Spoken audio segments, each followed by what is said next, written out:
Hey, listen, if you in your car, if you with your family, if you in the backyard having a cookout, I need you to turn this all the way up, cause it's about to go live. Woo! This joy that I have, the world didn't give it to me, and they sure can't take it away.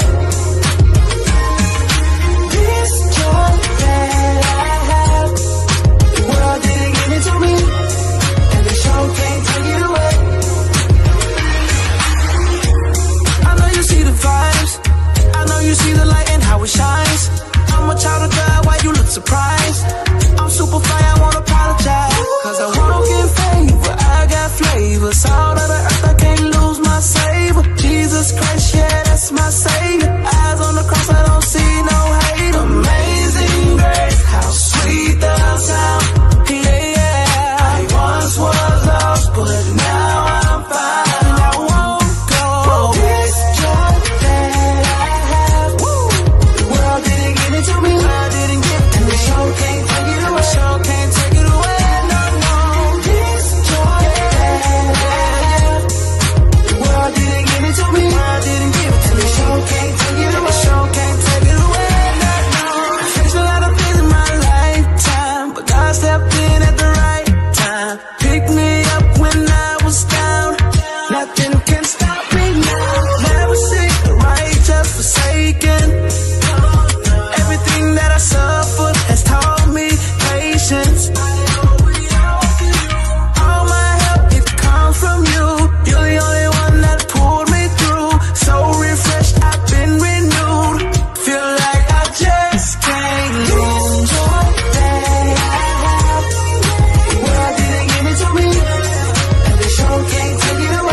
Hey, what's up, everybody? What's up, everybody? Episode number 173 of the Motivation Moments podcast. I'm your host, Gregory Bloomfield, and I thank you so much for tuning in. Hey, if I haven't said it already, happy Thanksgiving weekend. I hope that you had an amazing weekend with your family, friends, and loved ones. I hope that gluttony didn't overtake you, and if you did, well, you know what? The gym is waiting for you on Monday. Praise God. Hey, it's a good thing to be with family and friends, and I'm so happy to have my wife, my children, my friends, my family all across the United States, Canada, and everywhere that I have family, England as well. So I praise God, and I'm very grateful and thankful that I have health, that I have family, that I have a job, and that I have you, and I have this podcast. So thank you so much for being a part of my life and a part of this ministry. And if you enjoy this ministry, if you enjoy this podcast, and it's your first time, thank you so much for tuning in. Don't forget to click the like button, excuse me, and also to subscribe to the channel, share it out as well. This is going to be an informative and very important episode, little different from previous episodes, but on the same theme as my faith and the law. So if you're on YouTube, thank you for tuning in. If it's your first time, please, thank you, Zenja. Please put where you're watching from, and also wishing you a happy Thanksgiving. In fact, say happy Thanksgiving to everyone who's watching in the community. So let's keep the love and the energy going. If you're on Facebook, thank you so much for tuning in as well. Don't forget to follow the channel. We're approaching 300 in YouTube. We're approaching 350 on Facebook. So we want to keep growing as we are continuing to do God's work. I was blessed on Friday to witness a program from one of our supporters who was also a guest on the show earlier this month. Her name was Regina Nunnally, and she had a program, and I'm going to show you the flyer right now. It's this flyer on a holiday hug, a virtual hug. There are many people that are very sad and very depressed. They lost a loved one, a divorce, or something happened to them tragic, so the holidays are not the same. I just want to let you know that this program was such a blessing from the speaker and the host, from the Restoration Church and from the Florida chapter. I hope I don't remember the chapter name, but it's basically Zeta Phi Beta. I want you to keep this in mind. I believe there's going to be another one of these programs in December, and I will definitely advertise it here. But just keep in mind of the people that you deem are strong. They might be the one going through the toughest time during this holiday season. And that person might be you. I want to let you know that you're not alone. There's help out there. There's counselors, there's therapists, and most importantly, there's friends. And most importantly, even more important, there's Jesus Christ that can be closer to you than a brother, even when there are hard times in life that you can't understand. I know for myself, someone who's gone through a divorce and somebody who's had to do the holidays by themselves, it can be a very tough time. But I'm here to let you know that you're not alone. You don't have to go through things alone. And stuff like the virtual hug and stuff like this podcast, a church family, connection to friends in community can be the greatest outlet for your mental health. So the only way that we can get through different things and to cope in this tough world, in this tough season, is to talk and share and be transparent, even if you're afraid to do so. So please keep that in mind during this holiday season, because from Thanksgiving to New Year's Eve is very tough for many people. But with Christ, all things are possible. So I just wanted to encourage you today with that information. We also have, through the Sister Pamela Publishing, which is our online company, we have our Black Friday special. So everything that is on our website, every book, every t-shirt, every hoodie, every mug is at least 20% off. So if you go to our website, and this helps finance and fund this ministry, sisterpamelapublishing.com. If you go there, you'll see that every item is marked down. Up until Wednesday, December the 3rd, start your holiday shopping by supporting a Black-owned, minority-owned, woman-owned, veteran-owned, Christ-filled, online small business.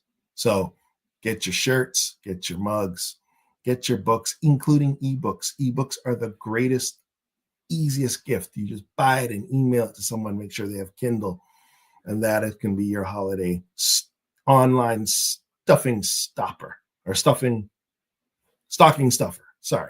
I misspoke. So keep that in mind at sisterpamelapublishing.com. We have a very amazing guest that is going to be with us today as we continue with our theme, My Faith and the Law. And his name is Attorney Arnold Lizana III. Now, this gentleman here is Black history personified. He is the great-grandson of T.J. Huddleston Sr., who was a prominent African-American entrepreneur and community leader, who is famous for building the first Black hospital in the state of Mississippi, and who was also proudly member of the founder of the African-American Sons and Daughters Grand Lodge. Attorney Lizana taught employment law as an adjunct professor at Western New England University School of Law and as an adjunct professor in Bay Path University Master's Degree Program in Higher Education. He's worked for, he was the Associate Vice President of Diversity and Equity at UCONN Health, that's the University of Connecticut. He oversaw the EEO compliance, strategic planning, and affirmative action reporting. He also is, well, he currently is a trial lawyer, and he also has his own firm in the state of Georgia, in Atlanta. He has his own law firm, and he is also the author of the best-selling book, which will show on the screen, Workplace Jujitsu, How to Protect Yourself from HR, meaning human resources. Here's the book right here. You can get it. We'll let you know how you can get this book. This is very important for those who may be having problems at their job, right? I can't say that that's me right now. That was me at previous jobs, but I can say that that's not my case right now because I love where I work. But if you don't, and if you're having conflicts, then you want to talk to this man and you want to get his book, Workplace Jujitsu. So we're going to have a conversation about employment law and what you can do and how human resources may or may not be your friend. So without further ado, I want to bring to the stage, first time on the Motivation Moments podcast with episode 173, my friend and brother, Arnold Lizana III. Yes, sir. What's good? What's good, brother Gregory? How are you, sir? What's going on? I'm terrific. Terrific. Good to see you, man. And I thank you for having me on today. Yeah, man. And congratulations on the book. And congratulations on the firm. And I've known you for many years, lost touch with you, and you came back in my feed saying, hey, guess what? I wrote a book. Yes, sir. Yeah. Yes, sir, man. It has been quite some time, man. I think the last time we really connected was back in Boston when I used to be a trial attorney at the EEOC. Yeah.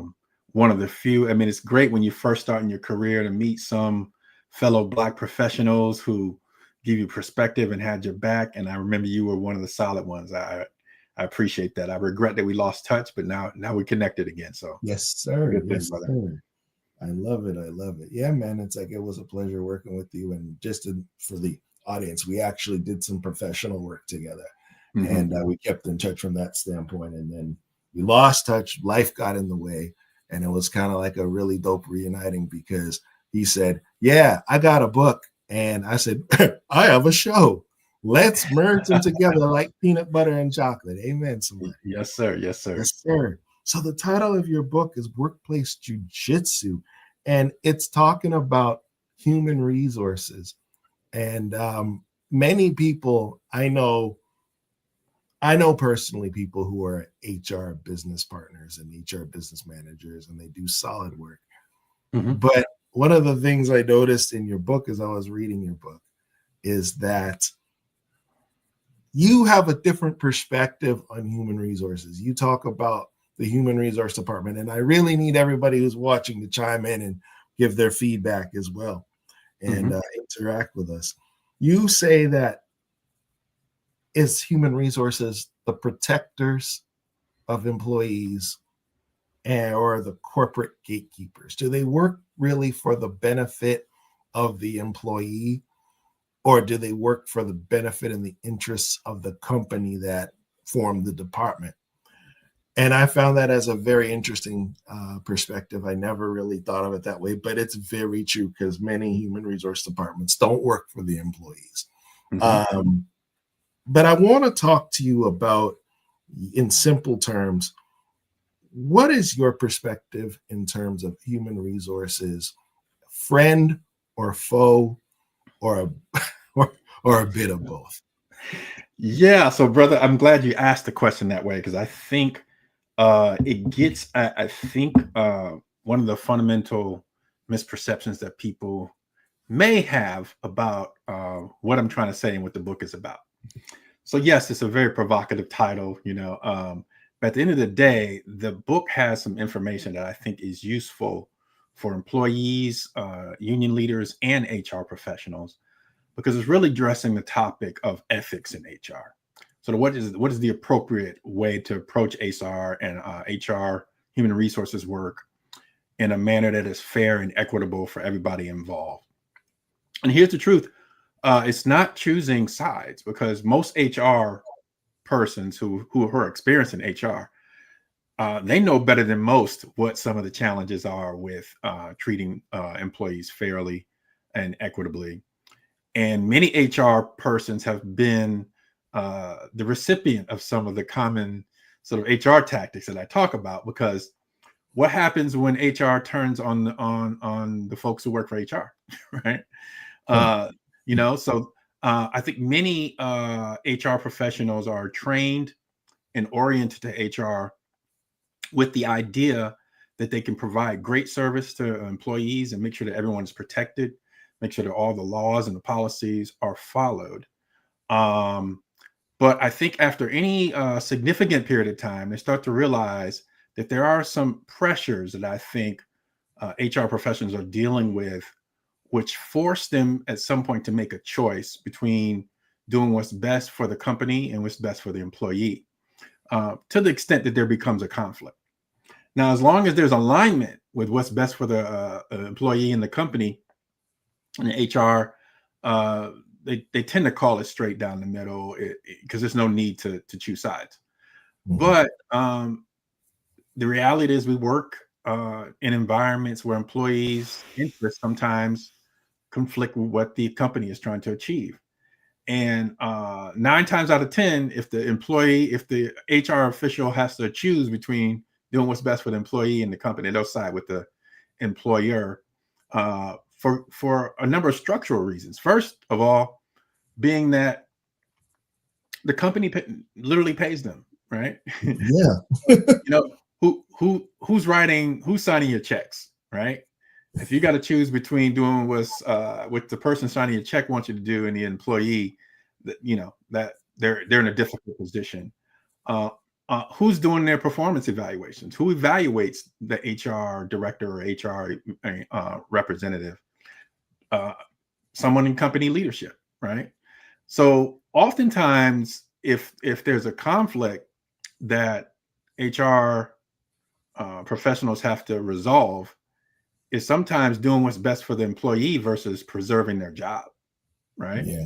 So if they have to choose themselves over doing what's best for you, it's not even a close call for a lot of them. So there are a lot of HR professionals who take ethics seriously, and the industry ethics, the way the HR associations that most practitioners are a part of, do have a high standard for making sure that employees are treated fairly and served equitably. It's just when the rubber meets the road in terms of what actually happens in the workplace, there are all these other pressures that introduce new factors in, which oftentimes don't work in employees' favor. So it's not a cookie cutter answer I can give you. It will certainly vary from workplace to workplace, but for the most part, the general trends that I've seen over a career of over 25 years dealing with these kinds of matters, both on the employer and the employee side, I'm attempting to address in the book the structural forces that oftentimes lead an HR professional to side with the company. And that's what I'm trying to get folks to appreciate. I want employees to appreciate it so they can know how to navigate the workspace and be more effective in advocating for themselves and protecting themselves. I want HR professionals to have that same information, because oftentimes the ones that really want to do the right thing are often outnumbered by folks who would prefer to do whatever demonstrates loyalty to the company. And so those HR, those conscientious HR professionals have to learn how to protect themselves too. So, there's a message for everybody here. I just find that especially now in this year of our Lord 2025, there's a huge dichotomy and push and pull between the corporations and labor. There's a lot, especially in this climate under this, I don't even want to call it an administration, I'll call it a regime, where DEI is gotten rid of and union people are anti-unions and anti-organizing and anti-labor. And when there's so much favor for corporations to be treated as people as opposed to just legal structures, and when billionaires seem to be, if you're a billionaire, you get to do whatever scrupulous things you want to do to employees. I'm thinking of various companies, which I won't name right at this moment, maybe I will later. But it's like, it seems like the little guy is always getting squashed. So in your practice, since you, in your firm, you're writing from the perspective and advocating for the employee, would you advise, or when is it a good time for the employee who might be considered, in lack of better terms, the little guy, the little lady? When is it a good time to actually go to HR for any problems? And when is it not a good time to go to HR for issues that involve labor? Is it better to just quit and leave? Is it a better thing to just, to get outside counsel like yourself? Is it better to just, play the game? Or when is it advantageous for an individual to go to seek help from HR? And when is it they got to go through other means or leave? Yeah. So the short answer is it depends, right? And the longer answer is exactly what I'm trying to address in the book, is how to make those assessments about when it's time to go to HR, or when it may be time to plot your exit strategy from the company. And that will first require an employee to get a good sense of what they're dealing with, what's the terrain they're operating on, understanding the power structure of the organization and what the likely outcome might be if of them complaining directly, or going to a lawyer first, or maybe going to the EEOC first. So the book is about trying to help you understand all the factors that you should consider in making that decision, and how to weigh them carefully. Now, sometimes before you continue, I'm going to ask Alana if she can put the image of the book up as well, so people can see what it looks like. So continue. So this is the book, Workplace Jujitsu: How to Protect Yourself from HR, from Professor. I forgot to say Professor. Yeah. Professor Arnold Lizana III. I appreciate that. So look, I'm glad you put the title of the book up, because it helps me address what you're talking about. All right. So the employee often is the little guy, and that's why you see a little guy on the front of the book cover, because you're in a situation where there's a serious imbalance of power and influence, right? HR, when I talk about HR, I make clear in the book that I'm really talking about both HR and management collaborating together. So, and in most instances, employees are at a severe disadvantage in terms of the power structure in the workplace. And the reason why we use the analogy of jujitsu is because the martial art of jujitsu is specifically designed to help a person defend themselves when the deck is stacked against them. The art assumes that your opponent is stronger and faster and has more resources, and the techniques to defend yourself take all of that into account. And you can overcome this severe disadvantage if you have a good understanding of how leverage works, how balance works, redirection of energy. And I apply those principles in the workplace so that folks can understand that just because you're the little guy doesn't mean you can't come out on top in on many of these situations. Because there are also some advantages to being little, and you gotta take a stock of that. Oftentimes, you can be more agile in how you decide to address a situation because you don't have to ask for anyone's permission to do it other than yourself.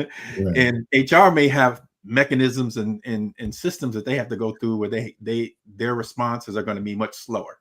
So so you're trying to figure out what advantages and disadvantages you may have based on an assessment of your situation. Then you put together a plan to figure out how to address your problem.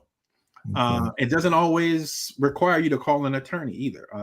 And much of the information in this book is so that you can kind of work through that on your own. But there may be a time where it's strategically sound for you to get some legal advice, or maybe to file a complaint at an external agency. But I wouldn't say that that's something that people always need to do. It's really more of an option of last resort. But based on your assessment of your work environment, it may make sense to do it earlier rather than later. Could you give an example of like where it would make sense with the fact pattern? I mean, and you can be very brief with it and not disclosing any of your class, but like a situation where it made sense based on this fact pattern to go to EEOC or go to an outside agency. And when did it make sense to not go that route and just have a conversation with HR?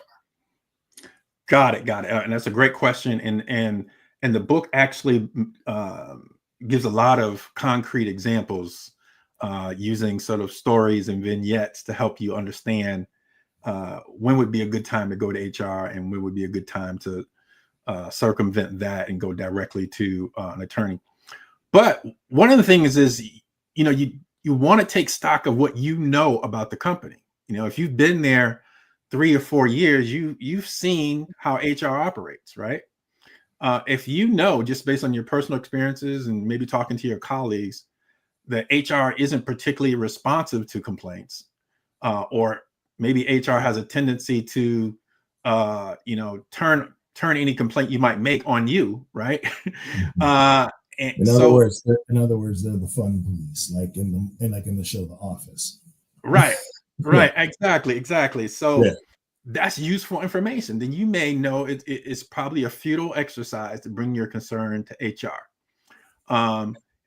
You may decide to do it anyway for purposes of documenting your concern, but you don't want to be disillusioned as to whether or not they're actually going to do anything about it. Right. So that may be a situation where you may contact counsel and decide what you need to do to file an external complaint. Sure. One of the things that the principles of jujitsu that we cover is how to use leverage, right? Leverage has everything to do with having good information about how decisions are made, having a good understanding of how the policies operate in the company. And then sometimes leverage is actually filing your complaint. Many many companies won't really respond to your complaint until you actually file an external complaint. Sure. And that's because the response is often guided by a risk assessment, a basic cost benefit analysis. And if they believe that there's a low cost to ignoring you, then they will ignore you, right? Yes. If there's a high cost to ignoring you, then that's a different that stimulates a different response. It can be very costly to ignore someone who's just filed an external complaint with the EEOC, because now you have the federal government preparing to do an investigation, and at some point they may have to produce documentation to show that they were responsive. So guess what? They become very responsive all of a sudden, right? So is that still the case now? Because we are like in bizarro world right now, and a lot of federal agencies are being eliminated, or they're so short-staffed on purpose that the federal government cannot advocate and will not advocate for different situations. For example, like if there's a discrimination case, I know ultimately with the elimination of DEI, and I'm kind of getting ahead of myself here, but I just wanted to know, in this current climate, is that still an effective method to go to the EEOC or any federal agency for any workplace complaints? Again, the answer is it depends, right? Okay. So the EEOC is an agency, as far as I can remember, and I've worked for them for 10 years, that's always been understaffed and under-resourced, right?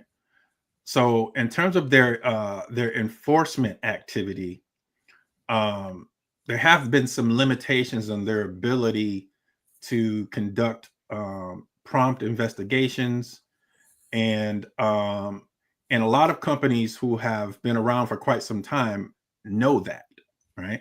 They know that the EEOC doesn't have the most vigorous approach to enforcement, just on the resource side, right? Like the IRS. Yeah, exactly. Yeah. So some sophisticated employees will make a calculation to ignore you anyway, even if you file something with the EEOC, because they don't think the EEOC is going to do anything, right? Yeah. But that's a risk that they take, right? And some of them are willing to take that risk. Yeah. Some are even willing to ignore the EEOC. Because the EEOC has limited resources, I've not seen a situation that I can recall where an EEOC has really made an employer pay a steep price for failing to respond to the EEOC, right? So a lot of employers know that, and because of that, they just ignore the EEOC, right? Yeah. But here's the thing: you can't go to file a lawsuit in federal court without filing with the EEOC first. You need a permission slip from them in order to go into court. So as a matter of process, you have to file with the EEOC anyway. So you don't really lose anything by filing with them if you have a complaint that's been ignored internally, because it's just part of the process. But it does, I must say, I work a lot with the EEOC in the Atlanta area, and they have the same resource challenges as any other office at the EEOC. But my experience is they make an effort to try to do an investigation and do it thoroughly. And so I think in this area in Atlanta, employers understand that, and they're more responsive because they know the EEOC is more actively involved. Sure. Yeah. I want to ask the audience if there's anyone who's, for the folks who are watching, whether live or if they're watching this on repeat, what's your experience? Has anyone had any experiences where they've had to file a complaint at something that's going on in their job, such as, picking on sexual discrimination, racial discrimination, any form of discrimination, whether it's of your gender, your race, your ethnicity, your sexual preference, anything that you've gone through? What are your experiences? Did you find that it was just you filed the complaint, but it made more sense to just quit? Or did they go see it through and there was real change in that employment situation? What was your experiences? Drop those in the comments while we're dialoguing. We're here with attorney and professor Arnold Lizana III. Like and share and subscribe to this channel, as we're having a really good conversation in regards to employment law and his new book, Workplace Jujitsu. Let's talk about discrimination and diversity. You did a lot of work with DEI.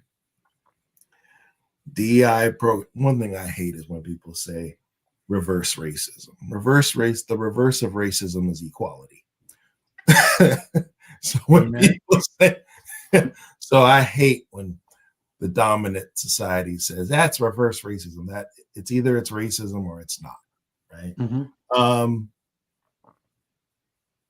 We're talking about corporate DEI programs. A lot of companies, such as, I'll say it's public, it's like Target, that said, okay, we're going to pull back on our DEI programs.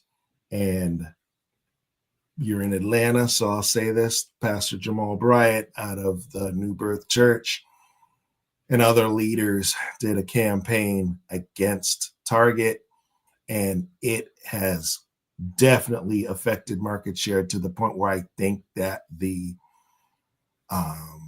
CEO or the chairman of the board, whatever, had to resign. They've taken a huge financial hit, and they're even thinking about going after Dollar General and other companies. Obviously, that one situation was effective. Okay. From your perspective as an attorney, is that the method, even though it was effective, would that be a method that you would suggest for, once again, the little guy? Or would you say to that individual, maybe the rah-rah protesting in front of the store or an economic boycott may not be the best way, but there are other ways. What would you recommend to somebody who came from Target and said they were discriminated? And what would be the first thing that you would do if they came to your office and said, help me navigate through this? What should I do? Yeah, so when anyone comes to my office, I have an intake process that's pretty much the same for everyone.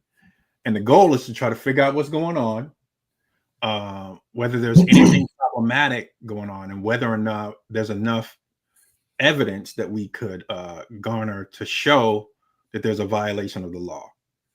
Now, oftentimes people come to me with very credible stories about what they've experienced, but very little evidence to show that these things actually occurred, and that can be challenging.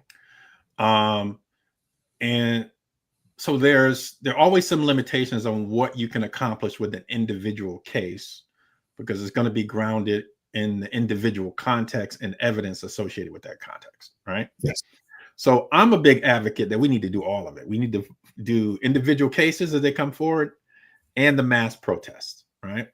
Because there are economic levers that get companies to change, and then there are legal levers, right? Quite frankly, the legal levers take a long time, right?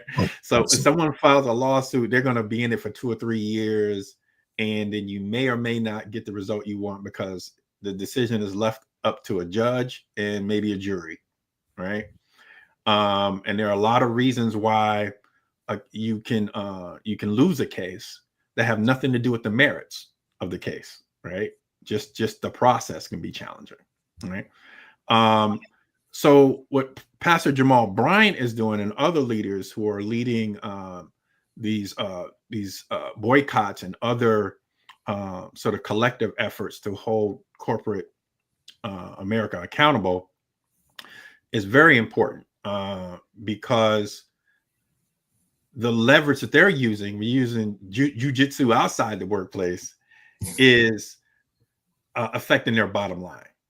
That's the only thing that companies really understand and appreciate, is when their bottom line changes. Right? Yeah, they fired the CEO because their bottom line was hurt. Right? Yeah, exactly. Badly. Right. Badly. Right. Yeah. So that's good. Now, even though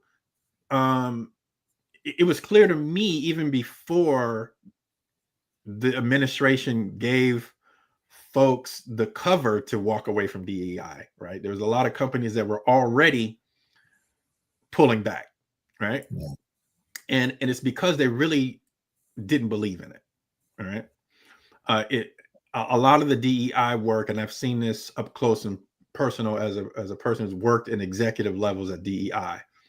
Many companies genuinely have a commitment to it, and then a lot of companies have a cosmetic commitment to it. They just want the appearance of being concerned about it rather than actually being concerned about it. And I'm actually, Arnold, I'm glad you're saying that. I'm sorry to, but it's like, I'm actually glad you're saying this. And and one of the greatest misconceptions I find with DEI, I'm going to ask you to define what that is, because a lot of people feel that diversity, equity, and inclusion equals quotas. Right. when you have somebody saying, when you have someone like a Charlie Kirk, late Charlie Kirk, saying, if I saw a pilot and he happened to be a black male, I would question, I'm paraphrasing, I'd question whether or not he truly was qualified to fly the plane. I would be concerned. Or black women don't have the same IQ. And you got the job because you took it from a white man, right? Right. Let's dive into that and let's define clearly for my non-melanated audience, what exactly is DEI and what it's not. Yeah. So what DEI is not, it is a quota system, not in the way that it's been approached in corporate settings for the last 10 to 20 years. And the folks who are interested in maintaining the vitality of white supremacy will collapse those conversations and those concepts because it serves their purpose to equate DEI with quotas and affirmative action. Affirmative action is a legal tool that is, up until recently, was constitutional and legal to take all affirmative steps to remove barriers to progress for historically oppressed groups, right? Which for a while, no one disagreed that was a good thing, right? Yeah. But now we're in a different environment, right? Companies don't have to disguise their displeasure with these kinds of programs now because the administration has given folks license to be open about it, right?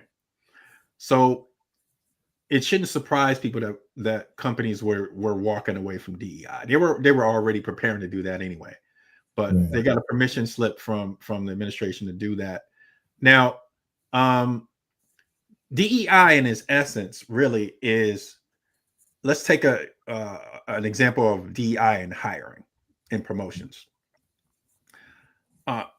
What the basic goal is to make sure that the pool of candidates that you're choosing from is diverse, right? Before you start making decisions, right, about who's selected, who gets to advance. You're an accountant, you know how math works. If you start with a pool of folks that is not diverse, you're guaranteed to not have a very diverse selection process, right? Because there's nobody in the pool, right? So most DEI professionals who operated at my level, our goal was to make sure that you started with a diverse pool, all right? And therefore, everyone would expect that if you have a diverse pool, it would result in a diverse outcome, right? Unless there's something else going on during the process. And that's what you try to figure out, right? Yeah. And even diversity starts in the recruiting process. It's like that's one of the things, like the firm that I work for, and I'm not going to say the name for purposes of the show, is I can say I'm very proud to say that they seek out diverse candidates even in their high school and college pipeline, even before they get. A lot of it is just knowing that for diverse communities that this opportunity does exist, and here are the qualifications to get there, right? It's not just picking a random black or brown person who can't add, who doesn't have math skills, and throw them in a position to fail just to have a black body in the cubicle. That's not DEI. That is quotism. And let me say this even further. I'm against quotism, right? I'm all about DEI and giving people opportunities. Well, you know what? Let's be real about this, all right? Quotas don't really work for us, right? No. Whether you disagree with them or not, there's always the expectation when you hire a person of color that oftentimes they have to be better than everyone, right? So this idea that you're just hiring someone to check off the box, that deals with the diversity component, right? But then there's the equity component. What do you do with the person once they're there, right? Are they treated equitably? Are they included in the process? So this numerical, or I would say demographic diversity of making sure you have all the right people in your pool, and maybe you hire a diverse staff, still doesn't deal with the problem as to whether or not they're treated equitably once they're hired. Correct. Right? Are they held to the same standard? Oftentimes in my experience as a plaintiff side employee, I see that people of color, women, minorities are held to a higher standard, right? Which is not consistent with this quota argument, right? So I just think it's kind of bogus, but that's been my experience.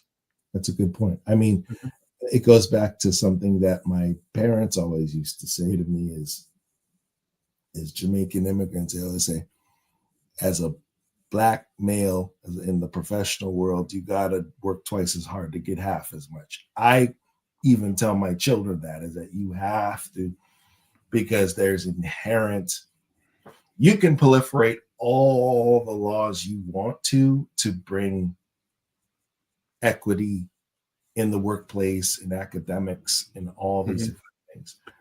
But one of the things that you cannot proliferate or you can't stop is the way people think. Right.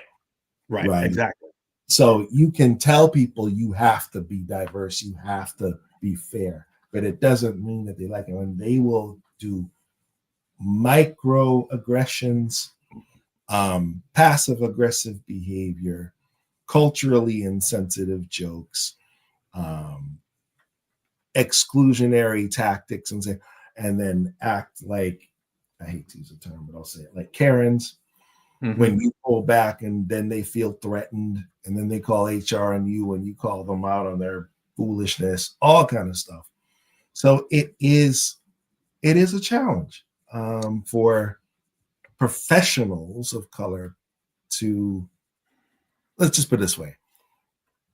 The problem didn't end when Obama became president. Absolutely not. No, it did not. In some ways, it was exacerbated. So, because now that everyone's thinking we live in a post-racial society, people want to discard all the guardrails, right? The different treatment that I'm seeing most often in my cases is that people of color there's a lower margin of error that is allowed, right? Yes. So we don't get the chance to make that first and second mistake, learn from it, and grow and continue to progress in the organization the way some of our counterparts do, right? And we're not getting that early mentorship from individuals who take a personal stake in our progress, right? And so we're not getting that like our counterparts, and that severely affects our ability to progress in the organization. So individual discrimination cases can address that when there's evidence to address it. But I think the better approach to dealing with it is, mass and collective action to hold corporations accountable, because as a community, the Black community and people of color in general have a tremendous amount of leverage in our spending power. Yes. And the choices that we make about who we do business with oftentimes speak much louder than an individual lawsuit. So I couldn't agree more. Sometimes, and I saw this on Roland Martin's show. He made that exact point, right? Is that you have to kind of do both. And sometimes boycotting and a company or a corporation should not be the first thing. You should engage with them, talk with them, ask to meet with the board, bring information, bring people like yourself as attorneys to represent one case or a class action of cases. And then once you feel that you're not getting anywhere, there's no progress, then start the economic boycott or whatever, advertising or whatever it may be, or bring promotion or awareness to the treatment of that particular employer to the employee, or not respecting not only just employees, but also customer bases, the diversity of vendor pools, the diversity of, staff, all those types of things. Or even why is it that there's all the people of color at the bottom and there's no mid-level management that are of color, or representative groups, or people in upper management, all those types of things. So, brother, you're absolutely right. That is the whole message of the book, is that we have to be strategic. We cannot afford to wing it. Okay. I read it. Can you tell I read it? Yes, absolutely. Absolutely. Yeah. So, and it's a good read. It's a good read. Let's put that picture of the book up again. So we have Workplace Jiu-Jitsu by Professor Arnold J. Lizana III. And I want you to be able to get your copy as well. We'll, at the end of this show, we'll give you a link as to how you can order this book and support my brother here.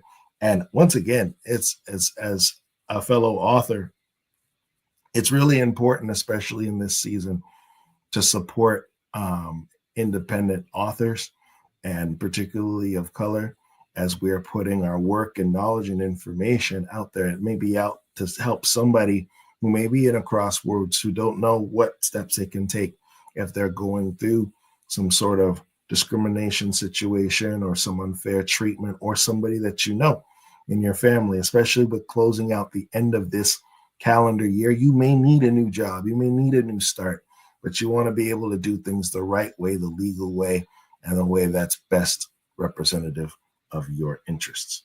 So in chapter 9 of this book, with the few minutes we have left together, chapter 9 of the book, it's called Exit Strategies and New Beginnings.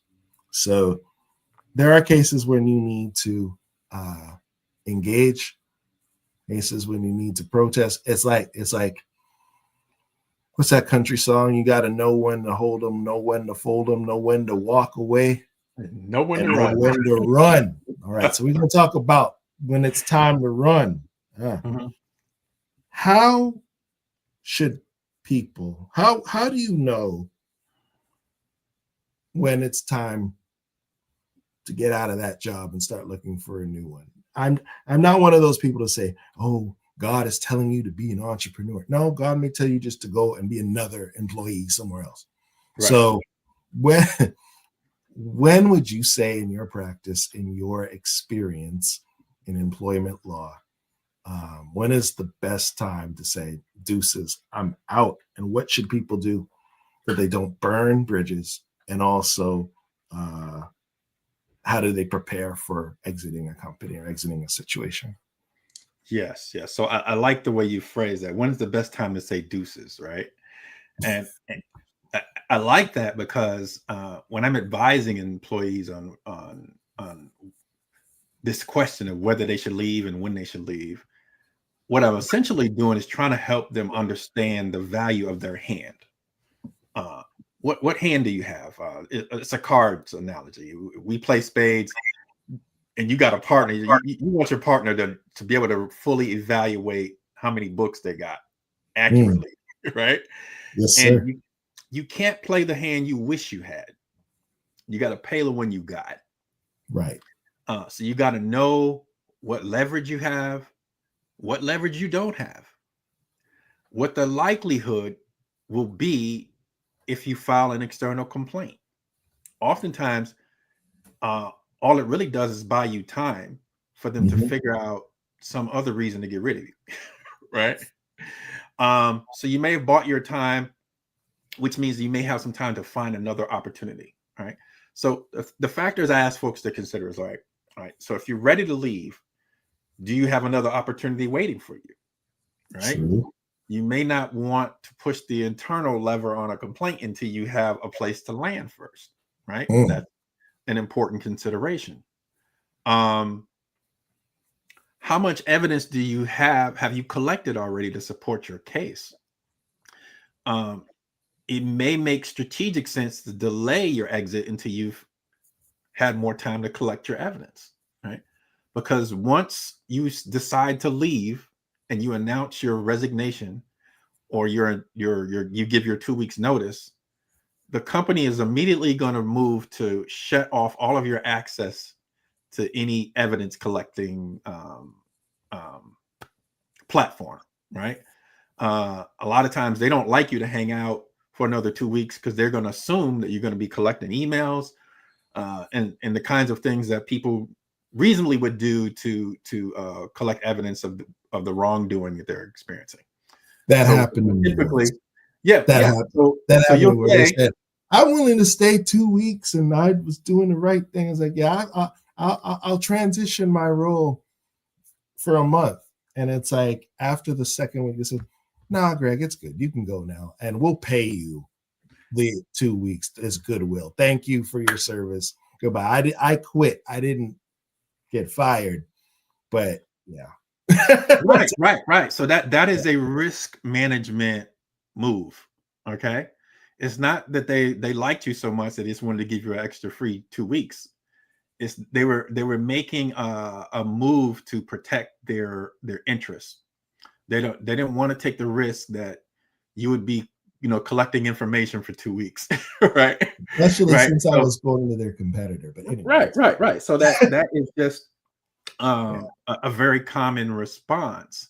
So when you're deciding whether you're going to leave, you may need to wait until you've had actual time to collect the evidence, because the only other way you're going to get the evidence to prove your case is after you file a lawsuit and during the discovery process. In newsflash, companies oftentimes don't turn over the information even in the discovery process, even though they're supposed to.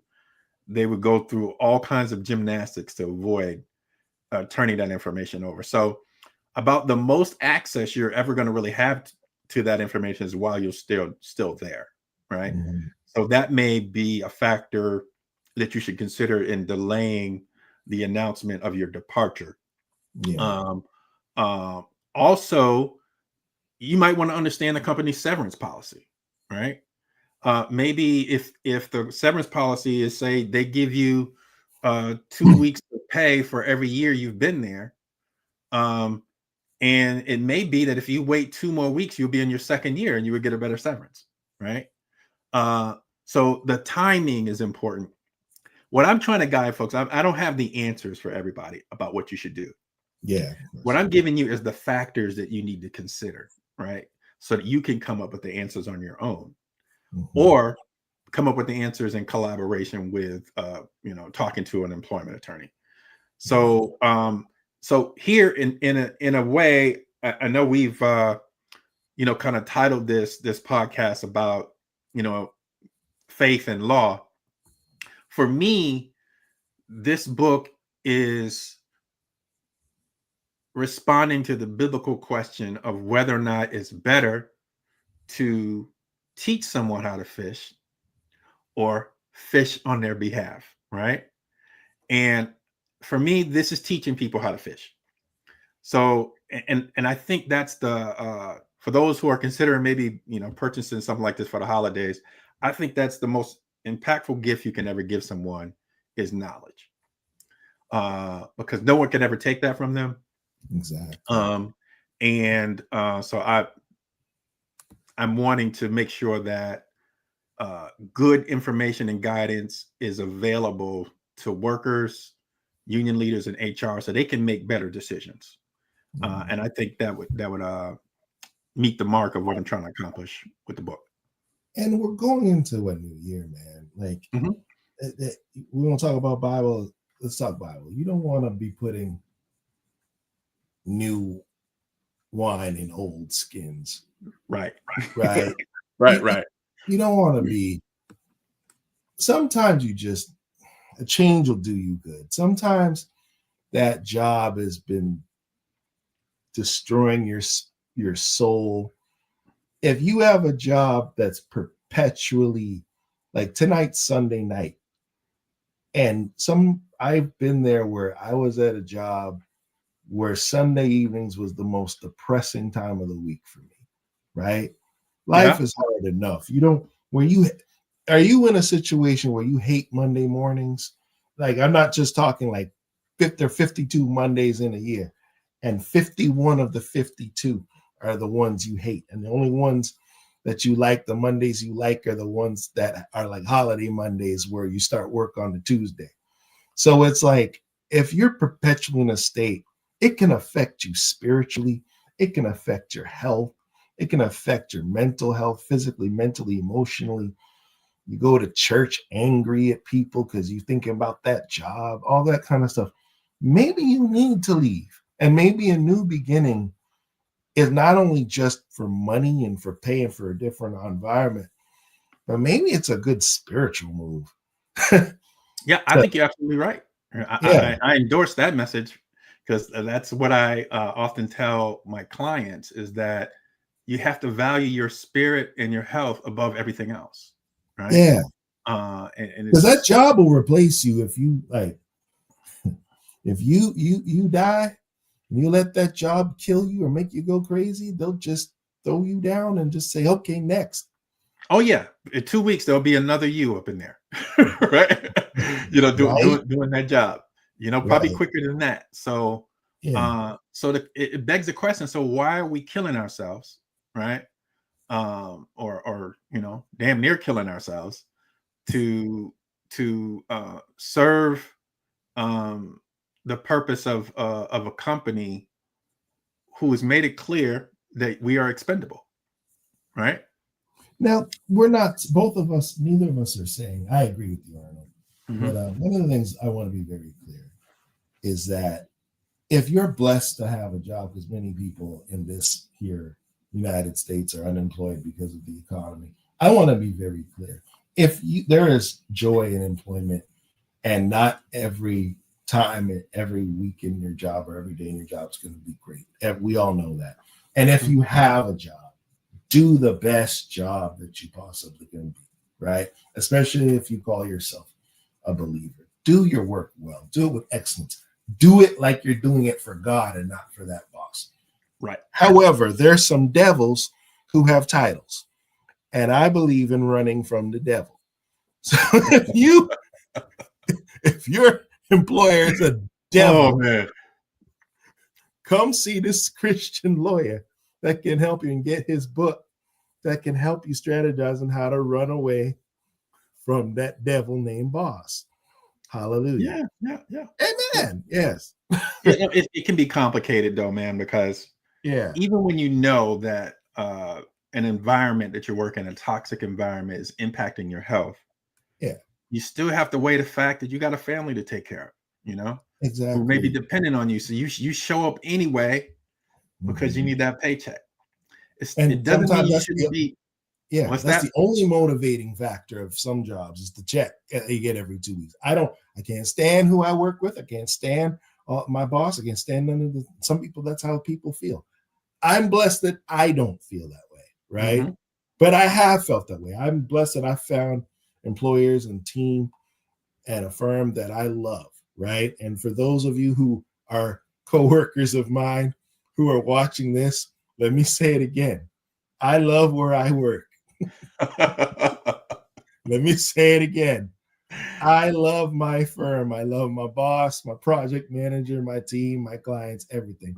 But it wasn't always that way with my previous employers, especially earlier in my career, more so earlier in my career. Yeah, so I understand. Yeah. But I know from talking to you and knowing you that that you made some very true decisions about how to transition from one opportunity to the next. Right. And so I'm just saying we need to be strategic about those transitions. We all get frustrated and want to throw up your hands and just say throw in the towel. But you don't necessarily have to choose one or the other. You can transition and land on your feet and do it in a way that sets you up nicely for the next opportunity. All right. Yeah. It just, oftentimes you need some guidance on how to do it. And that's what I'm trying to offer people. Yeah. I've been blessed to work for amazing places. I've been cursed to work at some bad ones. But I can say that by the grace of God, I've never been fired. I've been laid off once. But I can say that I've always landed on my feet. And when I left that company, I left at the time when I was supposed to leave. I was not kicked out ever. But when I saw the writing on the wall, yeah, it's time to go now, right? Yeah. So, you know, and I needed guidance and help and career people to help me with making those decisions. And God wants us to operate in wisdom, not just in emotions, right? Absolutely. And that's why people like you are such a blessing. We're here with Arnold Lizana, the author of the book Workplace Jujitsu. One final question I want you to speak to my audience and give them 3 pieces of wisdom for someone who feels powerless right now. Someone who tomorrow's going to be December and the last 11 months were hell. They're looking for a change. They don't know whether or not to make a move out of their job. Stick it out. Seek complaints through legal means. Just walk away. They don't know what to do, and they actually feel powerless at their job. They feel like the little guy that keeps getting stepped on. Speak to that person. Give them like 3 pieces of advice that you could share with them. Yeah. So I'll tell you what's worked for me. I've been in situations where I've felt powerless, or at least kind of at a disadvantage. And the thing that I've always kept front and center for me is first, just counting my blessings. There's always so many blessings before us that it's easy to lose sight of when you're going through a tough time.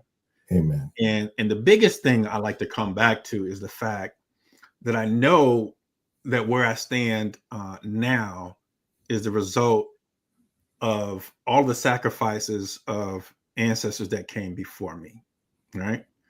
So the things that I think are problems and challenges now pale in comparison to some of the things that our forebears had to deal with in order for us to work at these places, right? Amen. Yes, sir. So I always look backwards just for the purpose of appreciating where I am, right?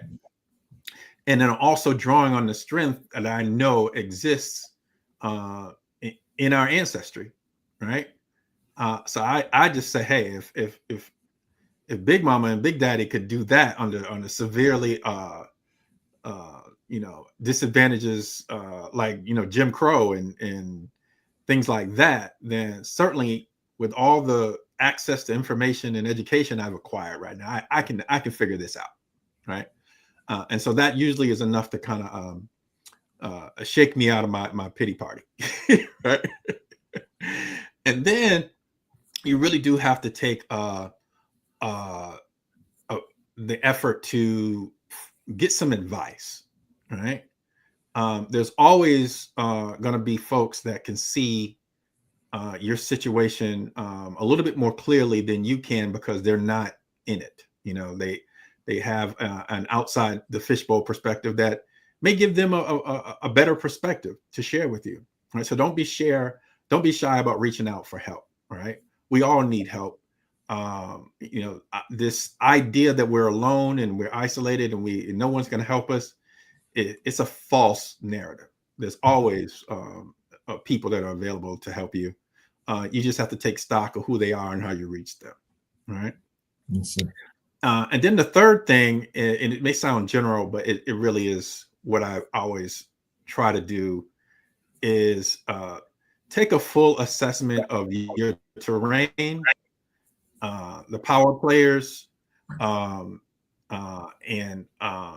come up with a strategic plan for how you're going to fight to protect yourself or move on, right? And we're capable of it. Right, the same intelligence and hard working ethic that you had that got you the job is the same talent that you're drawing on to protect yourself. It's just now you're using it for yourself, right? And there's nothing wrong with that. There's nothing selfish about it. You have to preserve yourself, not for your own health, but not just for your own health, but for the people that depend on you, right? So, and there are employment lawyers who, like myself, who specialize in helping employees all across the country, and this is all we do, all right? And there's a lot of good employment attorneys that can really help you get some solid advice about what to do. Don't wait until it gets super, super bad to call an attorney, right? Attorneys are best equipped to help you when you can anticipate that some things are about to happen. And then they can give you great advice on how to navigate those things that you think are about to happen. Yeah. Sometimes people waiting until the stuff hits the fan, they may actually be calling too late for an attorney to be impactful. And then, of course, you can read my book. You know, there's a lot of great information in there that I think could help folks navigate conflict in the workplace and land on their feet. Awesome. Professor Arnold, thank you so much for being a part of this broadcast and being a part of this this moment here. I'm so proud of you, of your accomplishments with your law firm and this book, and we pray that you have even more success. The city of Atlanta is blessed to have you, and continue fighting the good fight. Thank you. Thank you, sir. I appreciate you. No problem. Let's put the book back up to see what it looks like, and we'll put the link as well. The link being workplacejujitsu.com is where you can order the book. It's eponymous with the title of the book, workplacejujitsu.com, and how to protect yourself from HR. You need to get this in your arsenal if you are one of said people that need to make a move and recognize that HR is not always in your favor. So please, and if you need some legal consultation, you can go to Attorney Lizama. He's worked. Now you are licensed in Georgia, just Georgia? Georgia and Massachusetts, but I work with a network of attorneys. We do work nationwide. Okay, so if you're particularly in Georgia or in Massachusetts, you can contact him for legal advice, and he can also refer you to the right lawyer or legal services in your state. So this is awesome work. Thank you so much for being a part of the podcast. On Thursday, we're going to conclude our theme of my faith and the law with yours truly. I will be doing a closing, I guess you could say a sermon, but I like to say it a devotional thought. It's the title of the message is already pre-programmed. It's going to be called God's Courtroom, Not Guilty. So you don't want to miss out on the Thursday's message, and then we'll start a brand new theme of which I will announce on Thursday. If you enjoy this broadcast, the best thing that you could do is subscribe to the channel. So anyone who's new, please subscribe to on the YouTube and Facebook. And also we accept seed offerings into this ministry by going on Cash App or PayPal. The Cash App QR code is on the bottom right of the screen. Do QR code, and we accept any amount, $5, $10, $15, $1,000 if you have it, would be greatly accepted with this ministry, but we'll also accept $2. But you can also get your merch, books, and anything else, Motivation Moments, at our company, Sister Pamela Publishing.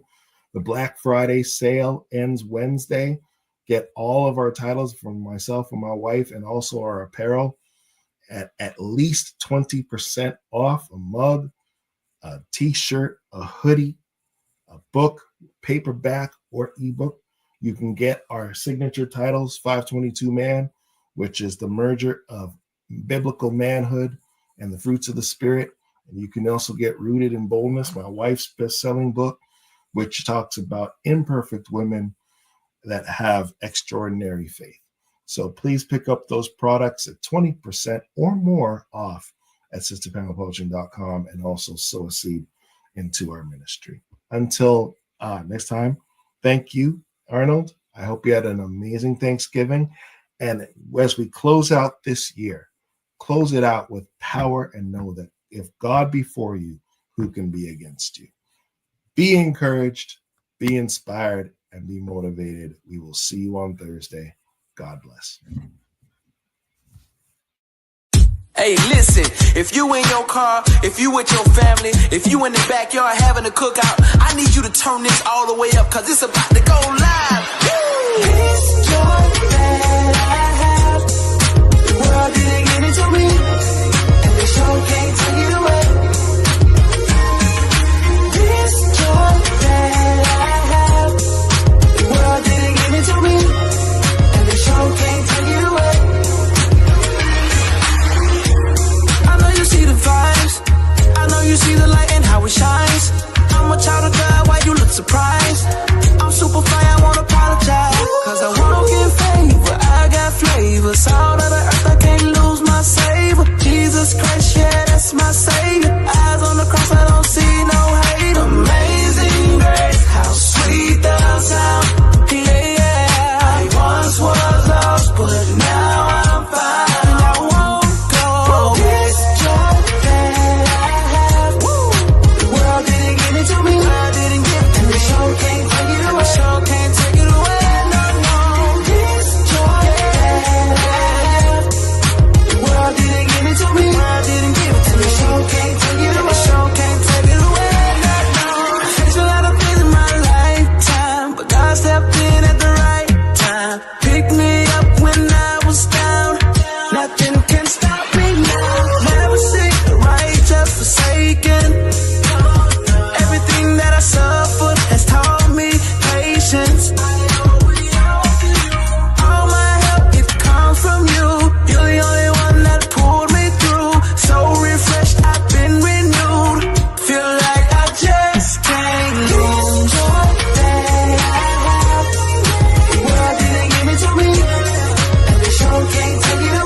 By the hand and take them to the dance floor, 'cause